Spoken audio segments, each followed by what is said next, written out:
There are many differences between the right and the left, and one of the big ones, of course, is the acceptance of violence, particularly political violence from the people on the extreme left. And that's exactly what's being discussed today over here on Two Way with Mark Halperin. But before we begin, don't forget to like, comment, and subscribe on this video so you can break through the algorithms.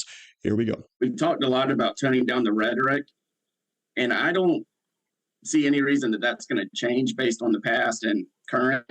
And I'm looking at it from a slanted point of view, but I look at it that we've almost created a broken window society with some of the policies on the left.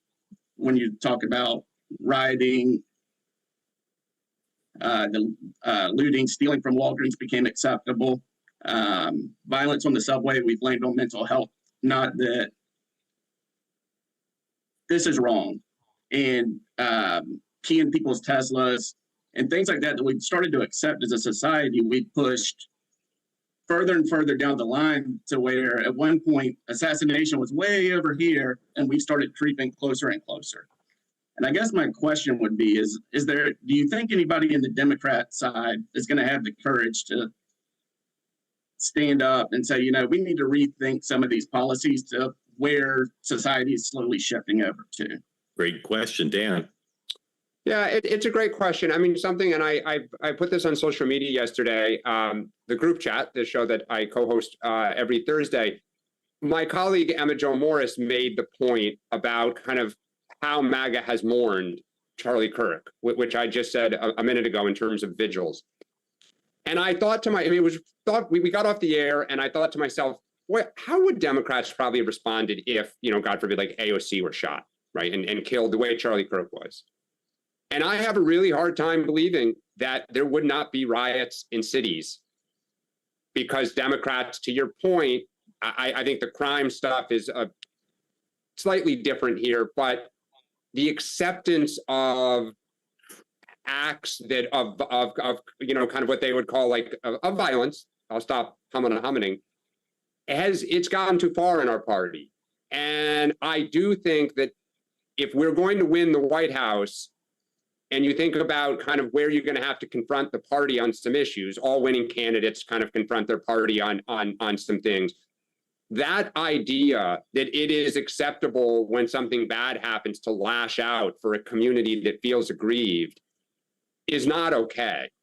And to your point about petty crime and small crime and just kind of turning the other eye and being more sympathetic to the people who commit the crime than society that has to deal with the intimidation and the results, I agree.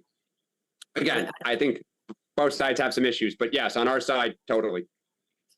Yeah, Lee, it's a fantastic point you're bringing up for two reasons. One, because I do think the crime issue, whether it's the stuff we talk about in the cities and the idea that we've sort of now accepted, it's okay if you steal, it's okay if you vandalize, it's okay if you do the following things, you won't be prosecuted.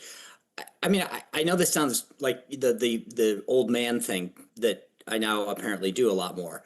But when I was a kid, if someone said to you, I'm calling the cops, your parents will find out, that was just enough to be like, oh my gosh, like, you'll have a record. I'd be like, okay, like I'm out of here. Not that I ever really did that many bad things. But the difference now is that you can do them with reckless abandon. Like there's no consequences for stealing stuff or for vandalizing stuff or for doing anything. In fact, you're encouraged to do it.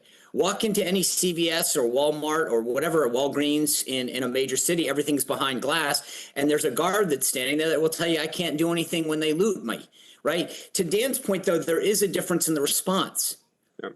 These people, look at what Erica Kirk did, calling for tributes to Charlie and how everyone's reacting, candlelight vigils. And not only that, you get a bunch of them where people are showing up doing disgusting, ridiculous things at that same moment, and they're not being called out for it. So I do think there is a big difference in how the two sides handle things and how their leaders handle it. David Dorn, you may not remember his name, he was killed in the wake of George Floyd protecting a friend's pawn shop. There was very little outrage on that. I mean, the idea that we have a problem when one side, I'm sorry, doesn't think that it's a problem to vandalize, to commit violence, if it's in pursuit of what they believe is the greater good. And that is an issue that we have to reconcile with. Dan, just to clarify, did you say that if someone was equivalent or rough equivalent of Charlie Kirk on the left was killed under similar circumstances, you're confident there'd be rioting? Is that what you said? I'm not confident, but I've tried to think, how would our party, based on Emma Jo's comments, would our party be as calm and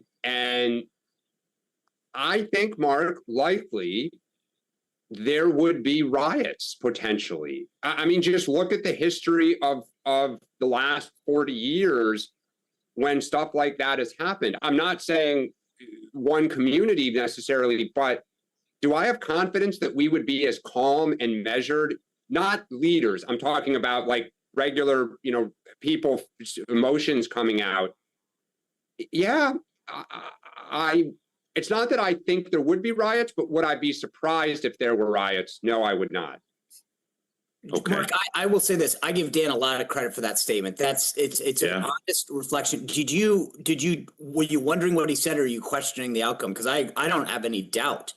I don't think that I'm not going to take a position on it right this second, but I do think it's notable Dan said it, and it'll probably go viral on Twitter. So I will also give Dan Turrentine credit for recognizing something about his own party, right? Political violence is becoming more and more acceptable to the people of the left. And of course, we actually have data to back this up. From a YouGov poll that came out just a couple of weeks ago, 26% of liberals under the age of 45 believe it's okay to use political violence. All right. So in other words, the more left you are, the more you're willing to advocate for the use of violence against people you don't agree with. And of course, that's why we see the whole Charlie Kirk scenario being played out. But the man asking the question makes a very interesting point, right? We have seen basically the left and the Democrats abandon all accountability for crime, abandon all accountability for keeping people safe and protecting property. And of course, that line just gets shifted further and further and further until all of a sudden it's okay to get out there and riot and loot in the streets because we have to allow people to vent their rage and frustration. When, as a matter of fact, of course, what does it say in the Constitution? We have a right to peacefully protest and assemble, not to riot. And in the wake of Charlie Kirk, all we can do is contrast the way the right's been behaving with the way the left has already behaved. Okay, we saw the riots on TV. It was streamed live for everyone to see. It was awful, but of course it was all excused and explained away by the left. And Dan Turrentine actually adds on something interesting at the end, right? He says the Democrats as a whole would probably not react peacefully, but the leadership, yeah, that's different. They would totally be okay. Apparently he's forgotten about Chuck Schumer's words.